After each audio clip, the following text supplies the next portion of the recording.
الحمد لله نحمده ونستعينه ونستغفره ونؤمن به ونتوكل عليه ونعوذ بالله من شرور أنفسنا ومن سيئات أعمالنا من يهد الله فلا مضل له ومن يضلل فلا هادي له ونشهد أن لا إله إلا الله وحده لا شريك له وأشهد أن محمدا عبده ورسوله أرسله بالحق بشيرا ونذيرا فاعوذ باللہ من الشیطان الرجیم بسم اللہ الرحمن الرحیم۔ حضرات، میں جس موضوع کو لے کر آپ لوگوں کے سامنے کھڑا ہوا ہوں وہ موضوع ہے ماہ محرم اور یوم عاشورہ۔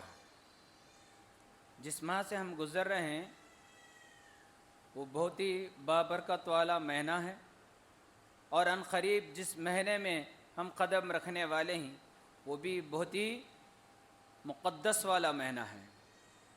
ان مہینے کی بڑی اللہ تبارک و تعالیٰ نے فضیلت فرمائی ہے، اور بڑی قدر اللہ تبارک و تعالیٰ نے اس مہینے کے بارے میں متعلق بیان فرمایا ہے۔ اللہ تبارک و تعالیٰ نے انہی ایام کے متعلق، انہی مہینوں کے متعلق اللہ تبارک و تعالیٰ نے ارشاد فرمایا۔ سورۃ توبہ 36ویں آیت نمبر میں اللہ تبارک و تعالیٰ فرماتا ہے ان عدت الشہور عند اللہ 12 شہرا فی کتاب اللہ یوم خلق السماوات والارض۔ بے شک اللہ تبارک و تعالیٰ کے نزدیک اللہ تبارک و تعالیٰ نے سال کے 12 مہینے مقرر فرمائے۔ یہ کب سے؟ جب سے اللہ تبارک و تعالیٰ نے دنیا اور یعنی آسمان اور زمین کو پیدا فرمایا، اس دن سے اللہ تبارک و تعالیٰ نے مقرر کر دیا کہ اس دنیا میں جو کل 12 مہینے ہوں گے، اور ان میں سے 12 مہینے میں سے اربعۃ حرم ذالک الدین القیم، 12 مہینے میں سے 4 مہینے اللہ تبارک و تعالیٰ نے حرمت والے مہینے مقرر فرمایا۔ کتنے مہینے؟ 4 مہینے اللہ تبارک و تعالیٰ نے حرمت والے مہینے مقرر فرمایا ہے، اور اللہ نے کہا ہے کہ ان کی مقدس کیا کرو، یعنی ان کا احترام کیا کرو، اور ان مہینے کی جب بھی ان مہینے کو تم پاؤ گے تو اللہ تعالیٰ نے کہا کہ فلا تظلموا فیہن انفسکم، کہ تم ان مہینوں کی قدر کرتے ہوئے، ان مہینوں کا احترام کرتے ہوئے ان مہینوں میں اپنے نفسوں پر ظلم نہ کیا کرو۔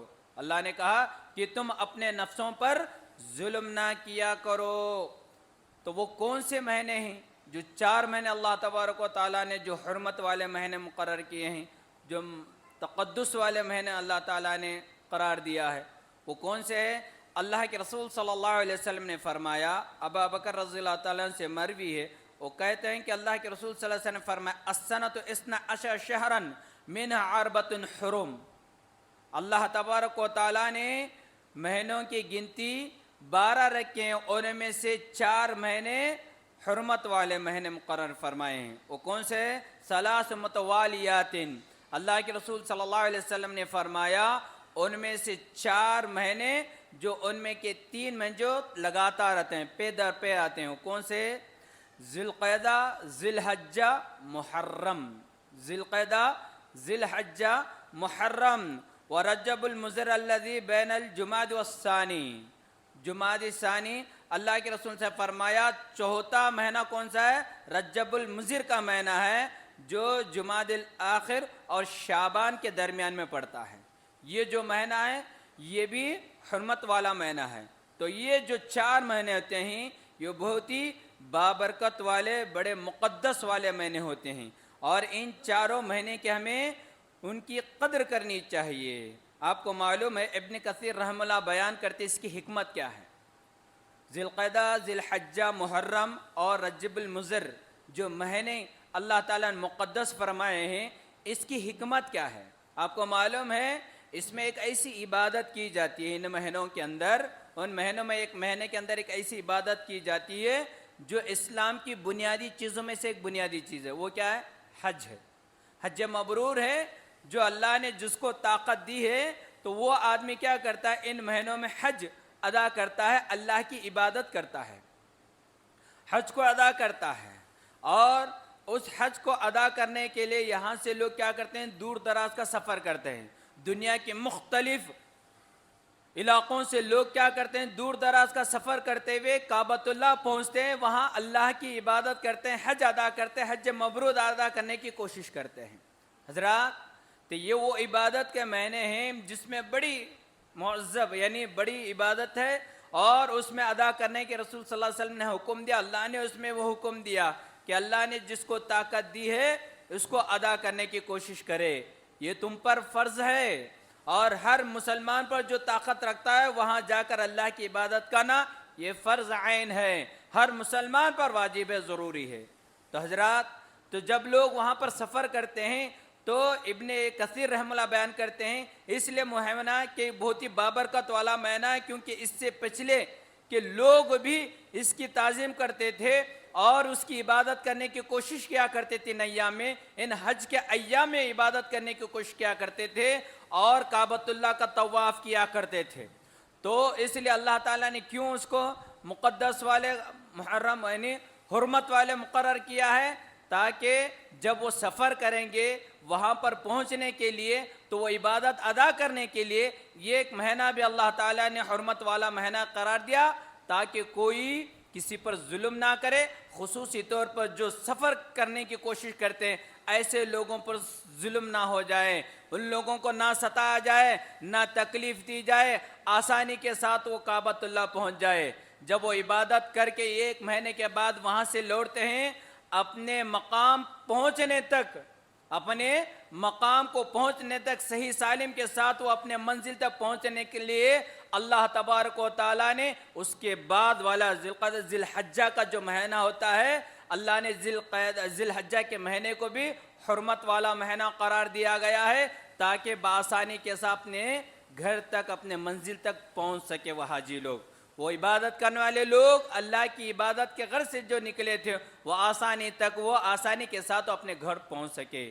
حضرات، اسی مقصد کے ساتھ، اسی حکمت کے ساتھ ان کو پیدا پر اللہ تعالیٰ نے حرمت والے مہینے قرار دیا گیا. آپ کو معلوم ہے فَلَا تَظْلِمُوا فِيهِنَّ أَنفُسَكُمْ. اللہ تبارک و تعالیٰ نے کہا کہ جب یہ ایام آ جائیں تم اپنے نفسوں پر ظلم نہ کیا کرو. اس کا کیا مطلب ہے؟ سال کے 12 مہینے میں بھی کوئی آدمی اپنے آپ پر ظلم نہیں کرنا چاہیے، نہ کسی کو ستانا چاہیے، نہ کسی کو قتل کرنا، نہ گالی گلوز دینا چاہیے، نہ کسی کے ساتھ جھگڑا وغیرہ جنگ و قتال کرنی چاہیے. سال کے 12 مہینے تو ویسے حرام ہے، لیکن اللہ نے کہا کہ خاص کر کے ان ایام میں خصوصی طور پر اس سے پرہیز کرنی چاہیے، اس سے بچنا چاہیے، اس سے گریز کرنی چاہیے. جنگ و قتال سے یعنی قتال سے، جنگ کرنے سے، ایک دوسرے پر ظلم کرنے سے، اپنے آپ پر ظلم کرنے سے بھی اپنے آپ کو بچانا چاہیے. تو یہی اللہ تبارک و تعالیٰ نے کہا کہ ان مہینوں میں خصوصی طور پر ظلم کرنے سے بچے. اس سے مراد کیا ہے؟ جدال نہ کرے، جنگ نہ کرے. اللہ کے رسول صلی اللہ علیہ وسلم کے آ کر پوچھا کہ اللہ کے رسول ان مہینے کے بارے میں آپ کا کیا خیال ہے؟ اللہ تبارک و تعالیٰ نے آیت نازل فرمائی یسألونک عن الشہر الحرام، وہ آپ کو حرمت والے مہینے کے بارے میں سوال کر رہے ہیں. قل قتال، آپ کہہ دیجئے قتال فیہ، قل قتال فیہ کبیر.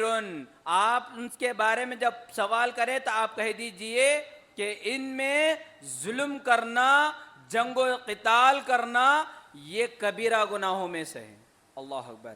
آپ کو معلوم ہے پچھلے زمانے جاہلیت کے لوگ بھی ان ایام کی قدر کیا کرتے تھے، تقدس کیا کرتے تھے، اور اس وقت بھی وہ ایک دوسرے پر ظلم نہیں کیا کرتے تھے. تو اللہ تبارک و تعالیٰ نے اسی قانون کو برقرار رکھا. اللہ نے مسلمانوں کو بھی یہ حکم دیا کہ ان ایام میں ایک دوسرے پر ظلم نہ کرے، نہ اپنے آپ پر ظلم کرے، اور اس کا خاص کر خیال کرے، گناہوں سے اپنے آپ کو بچانے کی کوشش کرے. اپنے آپ پر ظلم نہ کرے مطلب کیا ہے؟ کہ وہ آدمی اپنے آپ کو نافرمانی سے بچائے رکھیں اور گناہوں سے اپنے آپ کو بچائے رکھیں. خاص کر کے اس فَلَا تَظْلِمُوا فِيهِنَّ أَنفُسَكُمْ کے معنی کیا ہوتے ہیں؟ کہ دوسرے ایام میں، ان ایام میں کوئی آدمی ظلم کرتا ہے تو اللہ کے نزدیک کبیرہ گناہ ہوتا ہے اور اس کا ظلم کا گناہ بھی بڑھ جاتا ہے. اگر کسی آدمی کوئی ظلم کیا کسی پر، اگر وہ ظلم کا ایک گناہ لکھا جاتا ہے تو ان ایام میں کوئی آدمی کوئی ظلم کرتا ہے تو اس کا دگنا اسے گناہ دیا جاتا ہے، ڈبل گناہ اسے ملا جاتا ہے۔ اور اسی طرح بعض محدثین کہتے ہیں جس طرح دگنا انہیں گناہ ملتا ہے، زیادہ ان پر کوئی آدمی ظلم کرنے سے اس کو بہت بڑا گناہ اسے ملتا ہے، اسی طرح ان ایام میں کوئی آدمی ثواب کا ارادے سے نیکی کرتا ہے، نیک عمل کرتا ہے، اجر پانے کی کوشش کرتا ہے، اللہ تبارک و تعالیٰ اس کی نیکیوں کو بھی بڑھا کر اللہ تعالیٰ اجر عطا فرماتے ہیں۔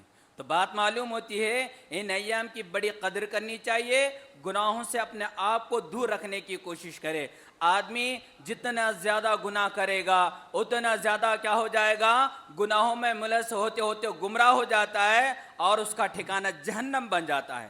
اللہ کے رسول صلی اللہ علیہ وسلم نے فرمایا، اے مومنو لوگو تم اپنے آپ کو گناہوں سے بچاؤ اور نافرمانی سے بچاؤ۔ جب آدمی گناہ کرنے لگتا ہے، گناہ کرتے کرتے کیا ہو جاتا ہے، اس کا دل زنگ لگ جاتا ہے، اس کے دل کو کیا ہو جاتا ہے، زنگ لگ جاتا ہے۔ اللہ نے فرمایا سورہ مطففین میں، کلا بل ران علی قلوبہم ما کانوا یکذبون، جو کچھ تم کرتے ہو گناہوں کا، جس کی وجہ سے اللہ تبارک و تعالیٰ تمہارے دل کو زنگ لگا دیتا ہے، پورے دل کو زنگ لگا دیتا ہے۔ یہی اس کی آیت کی تشریح میں اللہ کے رسول صلی اللہ علیہ وسلم کی وہ حدیث یاد آ رہی ہے جس میں اللہ کے رسول صلی اللہ علیہ وسلم نے فرمایا، ان المؤمنین اذا اذنبوا کانت، جب کوئی بندہ ایک گناہ کرتا ہے تو اللہ تبارک و تعالیٰ اس کے دل میں ایک سیاہ نقطہ بٹھا دیتا ہے۔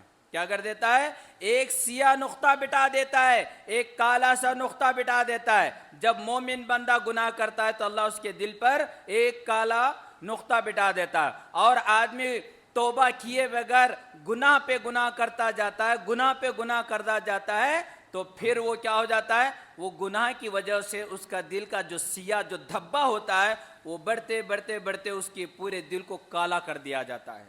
جب کالا کر دیا جاتا ہے تو اس وقت اس کے پورے دل کو کالا بن جاتا ہے، تو اللہ تعالیٰ اس کے دل کو کیا کرتا ہے، زنگ لگا کر ختم کر دیتا ہے۔ اس کے بعد جب وہ پوری طرح سے کالا ہو جاتا ہے تو اللہ اس کے دل پر مہر بٹھا دیا جاتا ہے، اللہ تعالیٰ اس کے دل پر مہر بٹھا دیتا ہے۔ اس کے بعد جب بندہ کوئی نیکی کرنے کی کوشش کرتا ہے تو نیک توفیق نہیں ملتی، نیک کرنے کی اللہ توفیق نہیں دیتا ہے۔ جب کوئی حق بات اس کے کانوں میں پڑتی ہے تو حق بات سننے کے باوجود بھی انسنے کی طرح زندگی گزارنا شروع کر دیتا ہے، اور جب کوئی آدمی عمل کرنے کی کوشش کرتا ہے عمل کے اللہ توفیق نہیں دیتا۔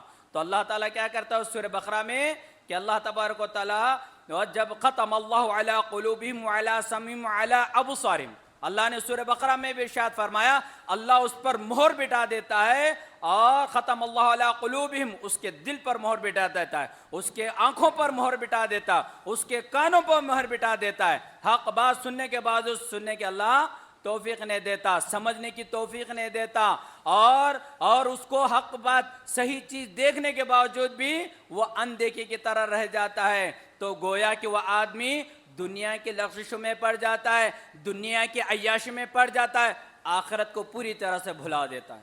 اللہ اکبر۔ اس لیے ہمیں گناہ پر گناہ کرنے کے بعد اگر کوئی آدمی سے گناہ ہو جائے تو فوراً توبہ کرنے کی کوشش کرے۔ جو بندہ گناہ کرتا ہے اور جیسے گناہ کر دیتا ہے تو فوراً اللہ سے رجوع ہو کر معافی مانگتا ہے، اللہ اس کے دھبے کو مٹا دیتا ہے، اللہ اس کے گناہوں کو معاف فرما دیتا ہے۔ تو اللہ تعالیٰ ہمارے زندگی میں بہت سارے حسین مواقع رکھے ہیں، ان حسین مواقع میں سے ایک موقع اللہ تعالیٰ نے، ان ایام کو اللہ تعالیٰ نے ہمارے زندگی میں رکھے ہیں۔ یہ 4 حرمت والے مہینے میں جو آدمی اللہ کی یعنی عبادت کرتا ہے، نیکیوں میں بڑھ چڑھ کر حصہ لیتا ہے، یقیناً اللہ تبارک و تعالیٰ ان کے گناہوں کو معاف کر دیتا ہے، اللہ انہیں کامیابی عطا فرما دیتا ہے۔ اگر کوئی آدمی اتنے حسین مواقع ملنے کے باوجود آدمی نیکی نہیں کرتا، گناہوں میں ملوث ہو جاتا ہے، انہی گناہوں کی وجہ سے، انہی نافرمانی کی وجہ سے اللہ تبارک و تعالیٰ ان کی زندگیوں کو تنگ کر دیتا ہے۔ اللہ تبارک و تعالیٰ خیر و برکت اللہ تعالیٰ محروم کر دیتا ہے۔ اللہ تبارک و تعالیٰ ان کی زندگیوں میں پریشانیاں ڈال دیتا ہے اور تنگی کے ساتھ زندگی گزارنا شروع کر دیتا ہے۔ اللہ تبارک و تعالیٰ کا وعدہ ہے، اللہ تعالیٰ نے خود قرآن مجید میں ارشاد فرمایا، جو لوگ نافرمانی کرتے ہیں اللہ تعالیٰ ان کے چین و سکون کو اللہ چھین دیتا ہے اور تنگی کے ساتھ زندگی گزارنے کے اللہ انہیں توفیق دیتا ہے، یعنی تنگ دست بنا دیتا ہے۔ اللہ تعالیٰ نے فرمایا سورہ طٰہٰ میں نے فرمایا وَمَنْ أَعْرَضَ عَنْ ذِكْرِ فَإِنَّ لَهُ مَعِيشَةً ضَنْكًا۔ اللہ اکبر۔ اللہ نے کیا کہا؟ جو لوگ میرے ذکر سے، میری عبادت سے، میری فرما برداری سے روگردانی کرتے ہیں تو اللہ تبارک و تعالیٰ نے فرمایا لہو معیشتاً ضنکاً، ان کی زندگی کو تنگ کر دیتا ہے۔ اللہ کیا کر دیتا ہے؟ ان کی زندگی کو تنگ کر دیتا ہے۔ وَنَحْشُرُ يَوْمَ الْقِيَامَةِ أَعْمَىٰ، اور جب قیامت کے دن اللہ کے پاس سب لوگ جمع ہو جائیں گے اللہ تبارک و تعالیٰ انہیں اعمیٰ، اندھا کر کے اٹھایا جائے گا۔ کیا کر کے؟ اندھا کر کے اٹھایا جائے گا۔ اللہ تبارک و تعالیٰ سے پوچھا جائے گا قال ربی لما حشرتنی، تو اللہ تبارک و تعالیٰ سے وہ بندہ پوچھے گا اے اللہ مجھے اندھا کر کے کیوں اٹھایا گا آج قیامت کے دن؟ اللہ وہ بندہ اللہ سے پوچھے گا اے اللہ مجھے اس وقت مجھے اندھا کیوں کر کے اٹھایا گیا جبکہ میں دنیا میں دیکھا کرتا تھا، میری اچھی آنکھیں تھی۔ قال كذلك اتيت آیاتنا، تو اللہ تعالیٰ کہے گا تو تیری آنکھیں رہنے کے باوجود تجھے اندھا کیوں اٹھایا گیا؟ اس لیے کہ کیونکہ اسی طرح میری آیتیں دنیا میں پڑھ کر سنائی جاتی تھی، میرے رسول کی حدیثیں تمہارے سامنے رکھی جاتی تھی، میری آیتیں تمہارے سامنے کھول کھول کر بیان کر دیا جاتا تھا، لیکن سننے کے باوجود، تم سمجھنے کے باوجود بھی کیا کرتے تھے؟ تم اس کو بھلا دیا کرتے تھے۔ اللہ اکبر۔ کیا کہہ رہا اللہ تعالیٰ؟ تم دنیا میں اس کو سن کر بھی تم اس کو بھلا دیا کرتے تھے، میری باتوں کو، میرے احکامات کو، میرے نبی کی باتوں کو سن کر بھی انسنے کی طرح رہ جایا کرتے تھے اور تم بھلا دیا کرتے تھے۔ اللہ کہے گا آج میں بھی تمہیں بھول جاؤں گا۔ اللہ اکبر۔ تو دنیا میں جو آدمی نافرمانی کرتا ہے، اللہ سے روگردانی کرتا ہے، اللہ کی عبادت سے، اللہ کے احکامات سے، اللہ اس کے رسول کی تعلیمات سے جو آدمی سن کر بھی انسنے کی طرح زندگی گزارنا شروع کر دیتا ہے تو اللہ تبارک و تعالیٰ کیا کر دیتا ہے؟ اس کی زندگی کو تنگ کر دیتا ہے۔ آج یہی وجہ ہے کہ آج مسلمان اتنا زیادہ ترقی یافتہ ہونے کے باوجود پھر بھی آدمی ذلیل سے ذلیل ہوتا جا رہا ہے۔ اس کی وجہ کیا ہے؟ کیونکہ ہم نے اللہ کی عبادت سے روگردانی کی ہے۔ آج ہمارے پاس شہرت، مال، دولت رہنے کے باوجود ہماری زندگی تنگ سے تنگ ہوتے جا رہی ہے، آدمی پریشان سے پریشان ہوتے جا رہا ہے، انسان بھٹکا جا رہا ہے، کہیں بھی اسے چین و سکون نہیں مل رہا۔ اس کی وجہ کیا ہے؟ کیونکہ ہم نے اللہ کی عبادت سے اعراض کر لیا ہے، منہ موڑ لیا ہے۔ اللہ کی عبادت سے ہم نے منہ موڑنے کی وجہ سے ہمارے دلوں کے سکون کو اللہ نے چھین لیا ہے، ہماری زندگی کو تنگ سے تنگ کر دیا جا رہا ہے۔ آپ کو معلوم ہے یہی وجہ ہے، صرف دنیا میں نہیں، اللہ تبارک و تعالیٰ اسی اعراض کی وجہ سے، قرآن کی آیتیں یعنی قرآن کی، اللہ کی عبادت نہ کرنے کی وجہ سے، اللہ کے احکامات پر عمل نہ کرنے کی وجہ سے، اور قرآن اللہ کے ذکر کو نہ کرنے کی وجہ سے، عبادتیں نہ کرنے کی وجہ سے، قرآن کی تلاوت نہ کرنے کی وجہ سے اللہ تبارک و تعالیٰ ان کے چین و سکون کو ان کے دلوں سے نکال لیتا ہے اور تنگ دستی کے ساتھ انہیں زندگی گزارنے کے اللہ تعالیٰ چھوڑ دیتا ہے۔ ان کی زندگی تنگ دست بن جاتی ہے۔ پھر یہاں اتنا ہی نہیں، دنیا میں تنگی کے ساتھ گزرتا ہے، پھر جب وہ قبر میں جائے گا اللہ قبر کے زندگی کو بھی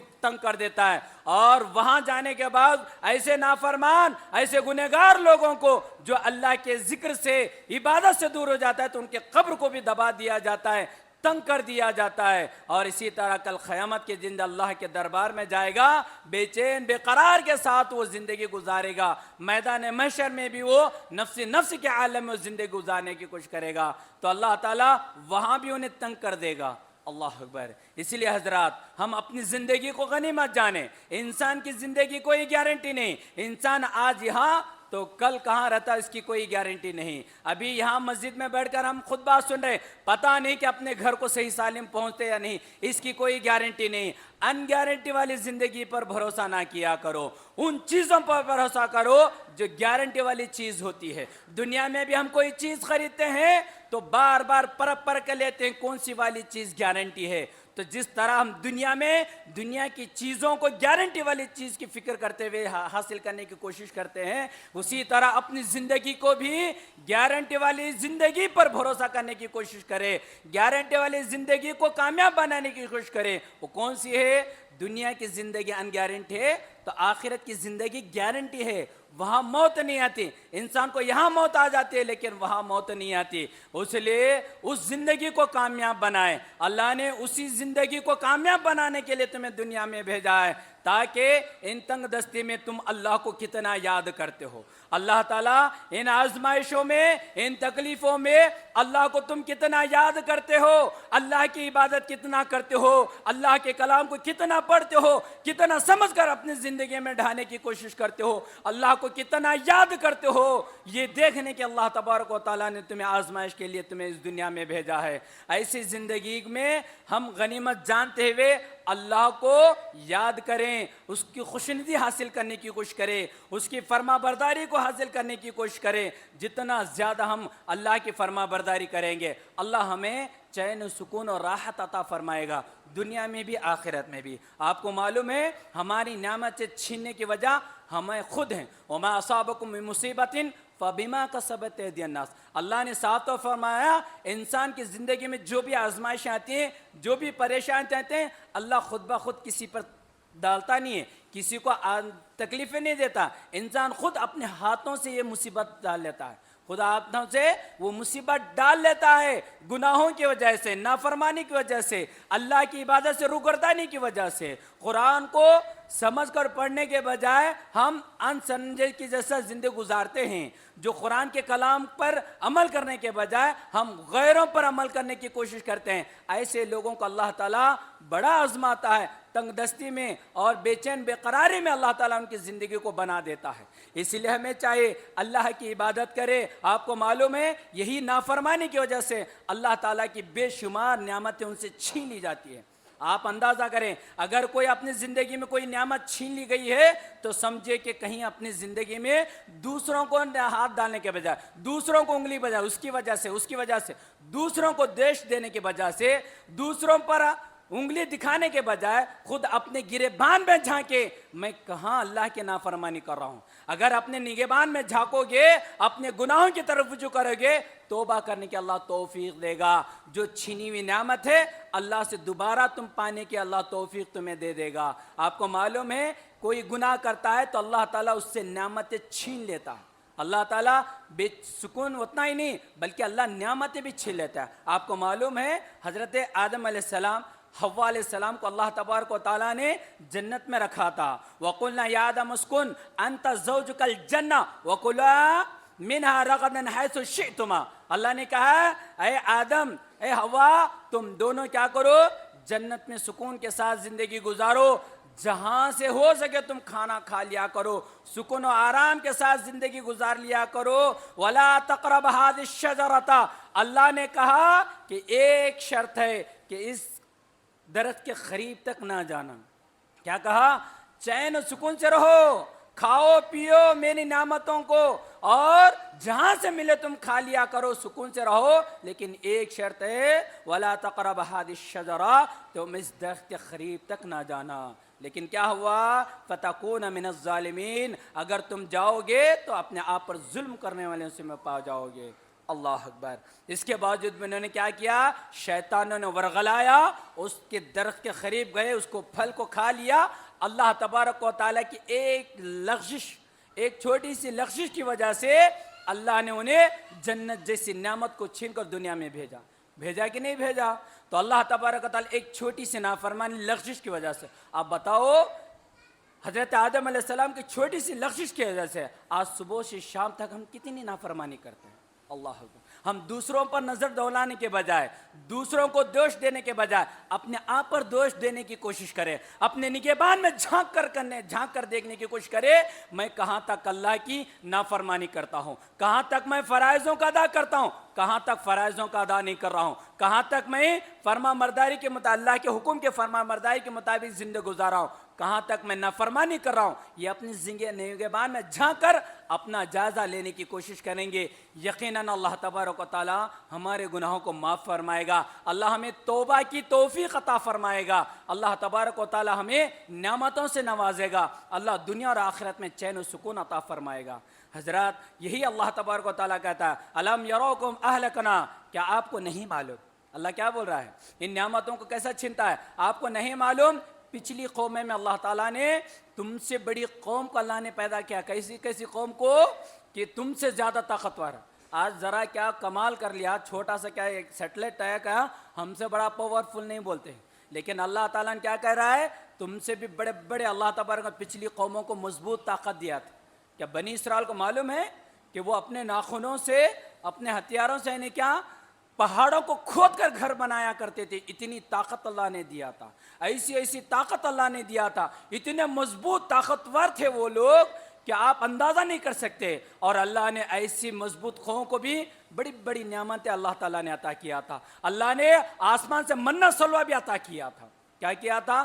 اللہ نے ڈائریکٹ اللہ تعالیٰ آسمان سے منہ سلوہ عطا کیا تھا، بڑی بڑی نعمتیں اللہ تعالیٰ نے انہیں عطا کی، لیکن اس کے باوجود انہوں نے اللہ کی نافرمانی کی، اپنے آپ کو گناہوں میں ملوث کر دیا، تو اللہ تبارک و تعالیٰ کیا کیا؟ ان کے اوپر سے نہریں جاری کی۔ اللہ تعالیٰ کیا کہہ رہا ہے؟ ہم نے ان پر آسمان ارسل السماء علیکم مدرارا وجعلنا النہارا تحت من تحتها، اللہ تعالیٰ کیا کہہ رہا ہے؟ ہم نے آسمان سے انہیں نعمتیں برسائی، اللہ تعالیٰ نے بارش برسائی، بہت سارے نعمتیں عطا کی، لیکن اس کے بعد جو انہوں نے نافرمانی کی تو اللہ تبارک و تعالیٰ زمین کے نیچے سے عذاب نازل کیا اور انہیں پوری طرح سے تہش و نحس کر دیا گیا۔ اللہ کیا کیا؟ ان قوم کو ختم کر کے ایک نئی قوم کو پیدا فرمایا۔ اللہ اکبر! کیا اللہ تعالیٰ آج ہمارے اوپر اس طرح کی کوئی چیز بعید ہے کہ اللہ کر نہیں سکے گا؟ یقین کر سکے گا۔ اللہ ہمارے اوپر عذاب نازل کر کے ایسی قوم کو پیدا کرے گا جو تم سے بہتر ہوگی۔ اللہ اکبر! اب بھی اپنی زندگی کو سنوارنے کی کوشش کرے، اب تو اپنی زندگی میں سنبھلنے کی کوشش کرے۔ اب بھی نہیں سمجھو گے، اب بھی نہیں سنبھلو گے، پتہ نہیں اللہ کا عذاب کب آئے گا اور کب ہم تباہ ہو جائیں گے، دنیا اور آخرت میں ہماری ذلت و خار ہو جائے گی۔ اس لیے ہمیں چاہیے کہ ہم اپنی زندگی کو سنوارنے کی کوشش کریں۔ یہ مہینہ بڑا تقدس مہینہ ہے، اس میں ہمیں بہت ساری ہمیں کیا کرتا ہے؟ اللہ کی عبادت کی ترغیب ہمیں دلاتا ہے۔ ہم اللہ کی عبادت کریں، اللہ کی اطاعت و فرما برداری کریں۔ ہم بے شمار گناہوں میں ملوث ہوتے جا رہے ہیں۔ اسی یہ مہینہ جو تقدس کا مہینہ ہوتا ہے، احترام کا مہینہ ہوتا ہے، نیکیوں کا مہینہ ہوتا ہے، اس میں زیادہ سے زیادہ نیکی کرنے کی کوشش کریں۔ ایسے ایام میں بھی لوگ کیا ہے؟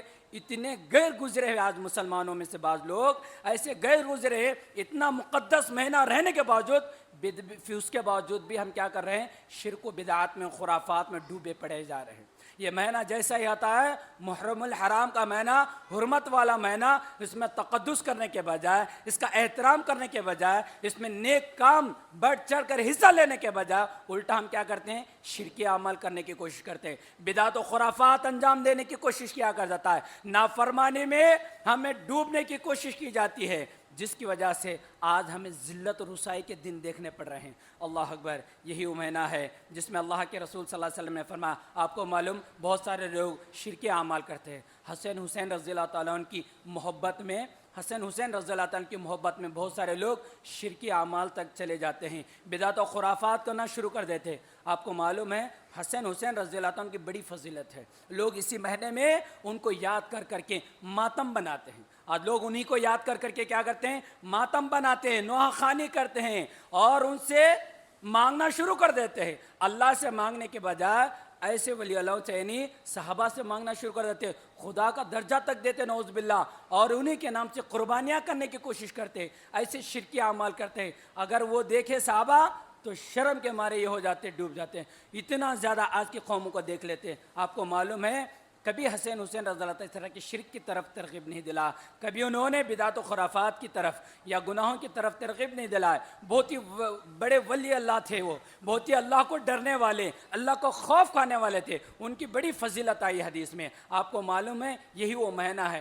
جس میں لوگ گناہ پہ گناہ کرتے جاتے ہیں۔ آپ کو معلوم ہے یہ ماتم کے بارے میں ایک حدیث یاد آتے ہیں، فلا تظلم انفسہم، اللہ نے کہا کہ تم اپنے آپ پر اپنے نفسوں پر ظلم نہ کیا کرو، لیکن سب سے زیادہ ظلم کرتے ہیں۔ کیا کرتے ہیں؟ اللہ کے رسول صلی اللہ علیہ وسلم نے جو حدیث بیان کی، جو پیشن گوئی تھی، وہ پورے کے پورے آج کے زمانے میں وہ پورے کے پورے پیشن گیاں آج ہمارے اندر پائی جا رہی ہیں، ہمارے قوم کے اندر، ہم مسلمانوں کے اندر پائی جا رہے ہیں، اور انہیں ذرہ بھی احساس نہیں ہو رہا ہے کہ ہم کتنا بڑا اللہ کے گنہگار بندے بنتے جا رہے ہیں، کتنے بڑے نافرمان بنتے جا رہے ہیں، انہیں ذرہ بھی احساس نہیں ہو رہا۔ اللہ کے رسول صلی اللہ علیہ وسلم کی پیشن گوئی یاد آ رہی ہے۔ اللہ کے رسول نے فرمایا اربعۃ فی امتی من امر الجاہلیہ، جاہلیت کی 4 قسموں میں سے، جاہلیت کی 4 کاموں میں سے 4 کام، بہت سارے کام ہیں جاہلیت کے، پچھلے قوموں کی جاہلیت میں سے، بہت ساری جہالت میں سے، بہت سارے برے کاموں میں سے 4 ایسے کام ہیں جو میری امت میں برابر لوگ اس کو کرتے آئیں گے، کبھی نہیں چھوڑیں گے، لا یترکنہ، کبھی وہ نہیں چھوڑیں گے 4 کام۔ وہ کون سے 4 کام ہیں؟ اللہ کے رسول نے فرمایا الفقر فی الاحساب، اللہ کے رسول صلی اللہ علیہ وسلم نے فرمایا وہ اپنے حسب نسب میں فخر کریں گے، اللہ اکبر، اپنے خاندان پر فخر کریں گے۔ کیا نہیں ہو رہا آج؟ جہالت کے کاموں میں سے جاہلانہ کام نہیں چل رہا ہے، یہ رسم نہیں چل رہا، اپنے خاندان پر فخر کرنا، اپنے قوم پر فخر کرنا، اپنے احساب یعنی قومیت پر فخر کرنا، یہ آج نہیں چل رہا، آج یہ سب سے زیادہ چل رہا ہے۔ آج ایک رشتہ کرنے جائیں تو اپنے قوم حسب نسب کو دیکھنے کی کوشش کرتے ہیں، اس کا خاندان بڑا ہے کہ نہیں، یہ خاندان اچھا ہے کہ نہیں، یہ خاندان نچلے طبقہ کا ہے۔ ارے غیر وہ سوچتے تھے، آج مسلمان بھی سوچ رہے فلاں وہ قوم کا ہے، فلاں یہ قوم کا ہے، فلاں اس کا ہے، فلاں وہ ہے، یہ استغفر اللہ۔ ایک معمولی رشتہ نیکی کی طرف ترغیب دلانا ہے، ایک رسم جس کو ہم قومیت میں بٹ کر ہم ایک دوسرے کو نچلی نگاہوں سے دیکھنے کی کوشش کرتے ہیں، ایک دوسرے کو حقیر نگاہوں سے دیکھ کر اس کو ذلیل کرنے کی کوشش کیا جاتا ہے۔ اللہ کے نے فرمایا میری امت میں بھی وہ 4 قوم برابر کرتے رہیں گے، کبھی نہیں چھوڑیں گے، حسب نسب میں فخر وطعن فی الانتشاب، اللہ کے نے فرمایا ایک دوسرے پہ تانزنی کرنا، ایک دوسرے کی زندگی میں جھانک کر دیکھنا۔ آج ایک دوسرے پر جھانکتے ہیں، انہیں کیا کر رہا، اپے کیا کر رہا وہ نہیں دیکھتے، دوسرا کیا کر رہا پہلے دیکھنے کی کوشش کرتے ہیں، انہیں کیا کر رہا اسے کیسا ٹانگ پکڑ کو کھینچنا، اسے ہے کہ کیسا ہے کہ ذلیل کرنا، اسے کیسا رسوا کرنا، خالی دوسرے کی زندگی میں جھانکتے ہیں، اپنی زندگی کا جائزہ لینے کی کوشش نہیں کرتے۔ ایک دوسرے کے جھانکنا، اللہ کے رسول نے فرمایا جو کوئی آدمی دوسرے کے پیچھے لگا ہوا رہتا ہے اللہ اس کے پیچھے لگ جاتا ہے، اللہ اکبر۔ کیا فرمایا؟ جو کوئی آدمی کسی بھائی کے پیچھے لگ جاتا ہے، اس کی تانجنی کرنے کی کوشش کرتا ہے، اللہ اس کے پیچھے لگ جاتا ہے۔ جب وہ دوسرے کی تانجنی کرے گا تو اللہ اس کے پیچھے لگا ایک ایک نیکی کو بھی نہیں چھوڑے گا، اس کے ایک ایک حساب کو بھی، ایک ایک کام کو بھی نہیں چھوڑے گا۔ اگر دوسروں کو چھوڑ دیں گے، اللہ کے لیے معاف کرتے اپنی زندگی کا جائزہ لیں گے، اللہ انہیں خوشحال رکھے گا، معلوم ہے؟ تو ایک دوسرے پر تانجنی نہیں کرنی چاہیے، یہ بھی ہماری امت میں برابر ہوتا جا رہا ہے۔ اور اسی طرح ہماری زندگی میں کیا ہے، بہت سارے ایسے لوگ ہیں جو ستاروں کو دیکھ کر اپنی زندگی کے احوال معلوم کرتے ہیں، اپنے ستاروں کو دیکھ کر اپنی زندگی کے فلاں ستارے کی وجہ سے میری زندگی میں یہ آئے گا، فلاں آج نہیں ہو رہا کیا؟ آج نہیں ہو رہا کیا؟ فلاں ستارہ، فلاں یہ قمر، ارے شادی بیاہ کرنے جاتے ہیں، استغفر اللہ، ایک بہترین رسم اللہ تعالیٰ نے جو بہترین عقد جو کرنے جاتے ہیں، کیلنڈر باقاعدہ لکھا جاتا، فلاں دن حرام، فلاں دن حرام، فلاں دن حرام، یہ نحوست کا دن، یہ نحوست، ارے کیا یہ قمری دن ہے بھئی، یہ ستارہ، یہ قمری کا دن ہے، اس پر شادی نہیں کرنا، اس پر خیر کا کام نہیں ہوتا، اس پر بھلائی کا کام نہیں ہوتا، استغفر اللہ۔ آج مسلمان میں ٹوٹ پڑا ہے، اس طرح کی بدعقیدگی، بدتمیزی کی چیزیں آج ہماری زندگی میں ہو رہی ہیں، بدحالی یعنی بدفعالی کی چیزیں ہم اپنے زندگی میں دیکھ رہے ہیں۔ ارے خود اپنے اعمال کا جائزہ نہیں لیتے، لیکن دنوں پر ڈال کر رہنے کا تسلی لینے کی کوشش کرتے ہیں۔ کوئی آدمی ستاروں کو دیکھ کر، اللہ کے رسول کی وہ حدیث یاد آ رہی ہے، اللہ کے رسول صلی اللہ علیہ وسلم فجر کے بعد نماز کے بعد بیٹھے ہوئے تھے، اللہ کے رسول صلی اللہ علیہ وسلم نے فرمایا کہ ہم میں سے بعض لوگ ایمان کی حالت میں صبح کی، بعض لوگوں نے شرکی اعمال کرتے ہوئے ہیں، کیا انہوں نے ایمان کیا، اپنے ایمان کو برباد کرتے ہوئے صبح کی۔ صحابہ نے پوچھا وہ کیسے؟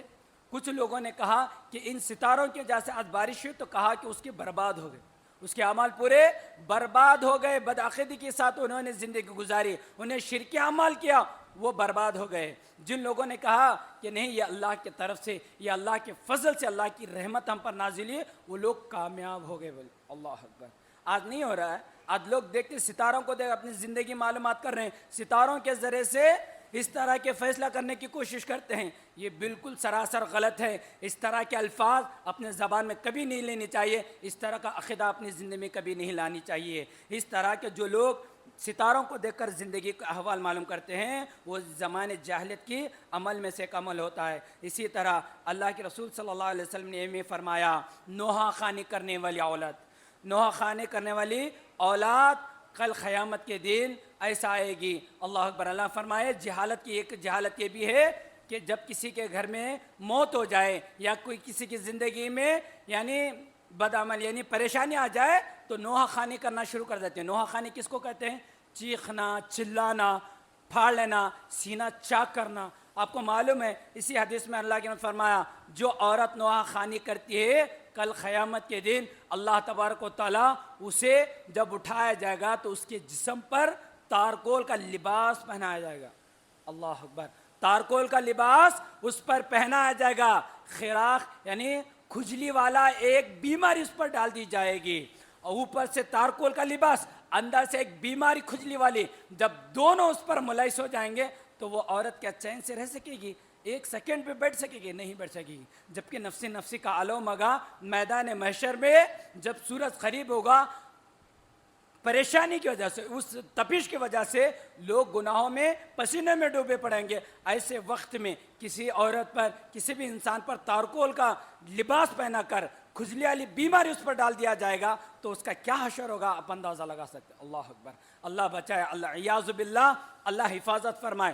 جو عورت نوحہ خوانی کرتی ہیں، چیختی ہیں، چلاتی ہیں، اللہ کبھی معاف نہیں کرتا۔ ایسی لوگوں پر لعنت برسائے گئے ہیں، یہاں تک کہ اللہ نے فرمایا لیسا منا من طلع القدور، جو وہ عورت ہم میں سے نہیں ہے، وہ آدمی ہم میں سے نہیں ہے جو آدمی مصیبت کے وقت یا کسی کے انتقال پر وقت تو نوحہ خوانی کرتا ہے، اپنے گالوں پر مار مار کر روتا ہے، یا اپنے سینے کو چاک کرتا ہے، یعنی پھاڑ لیتا، اپنے کپڑوں کو پھاڑ لیتا، اپنے لچھے کو پھاڑ لیتی ہے اور اپنے اسے پھاڑ لیتی ہے۔ اور اسی طرح وہ دعا بدعت الجاہلیہ، جو عورت اس طرح پکارے جس طرح رو رو کے جاہلت لوگ پکارتے ہیں، جہالت والے لوگ پکارتے ہیں، ایسے لوگ کوئی عمل کرتے ہیں وہ ہم میں سے نہیں ہے، وہ مجھ میں سے نہیں ہے۔ اللہ کے رسول فرمائے میری امت میں سے نہیں ہے۔ اسی لیے ایسے بدعمالیوں سے اپنے آپ کو بچانا چاہیے۔